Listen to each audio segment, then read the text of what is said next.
All right, today I'm going to do an inventory to see what I got here to brew with. We're going to start with my big stuff that's unopened here. This is 5 pounds of Munich. We'll write that down here in a minute. This is 5 pounds of Maris Otter. We'll write that down in a minute. Or I'll do it. The minute is now. Okay.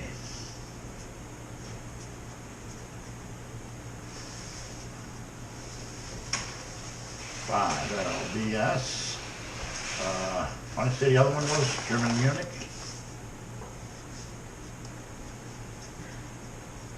That's 5 pounds. And I'm going to see what I got left for 2-row down here. Maybe without weighing it. I get a good judgment here. Oh, good. There's a good, there's a good 10, there's a good 10, 12 pounds of that. So I'll get that written down.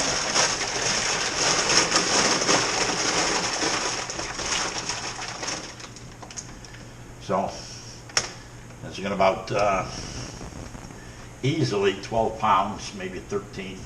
I'll put down 13. Of 2-row. And the rest I'll get out a lot of my specialty grains here in the other tub and whatnot. And we'll get those organized. I'll put these back in here for now. Get this out of the way. Maybe I'll bag a few more, rebag a few, or just leave them plain in bulk. But from now on, I'll roll out my other one here that has my specialty grains in, and then we'll probably go to a time-lapse type of video. Why wouldn't I?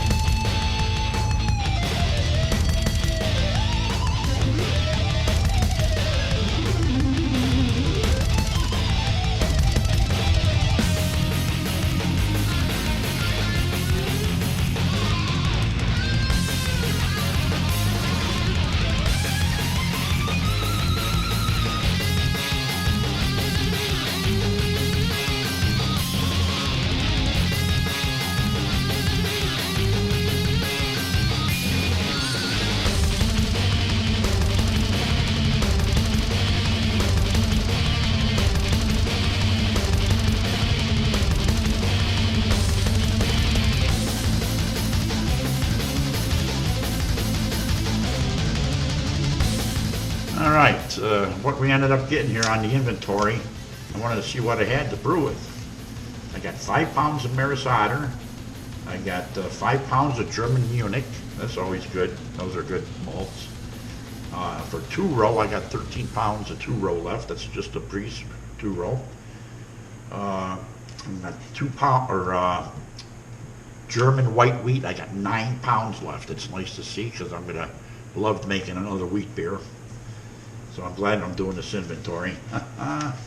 For caramel 40, I got 6 pounds. That's quite a bit.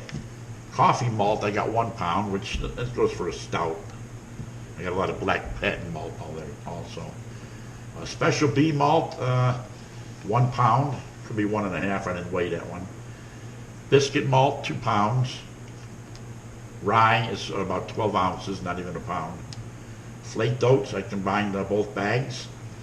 Did I write the other one down there? Yeah, I changed it to 4.5 pounds. It's almost 5-pound bag. That's flaked oats, I said. 2 bags of DME, a pound apiece, which is going to come in handy. I'm thinking of doing a partial mash on one of the brews. It's a golden light DME. The chocolate malt, I got 3.5 pounds of that. You know, that stuff's really good. You don't need a lot to get your chocolate taste in your malts or anything else. I'll probably use some of that to make a chocolate mead, again, like I did last time. We let it sit for over a year, and it became very good. Roasted barley, 7 pounds. That goes forever because of the darkness. It's like 400 or 600 loving bond there. So that's it. I go in the house. I got a sheet of my hops, what I have for hops in there. I have another printout what I got for the yeasts. Of course, there's a lot of it on the top of my head there. But we'll combine this sheet and the yeast that are in there. We'll come up with a couple recipes and maybe brew sometime this week or this weekend. Why wouldn't I? So, besides that, that's it. How you doing? I got nothing else to say. Prost! we got a 63-pound pail of hometown orange blossom honey, and we can make if we use 15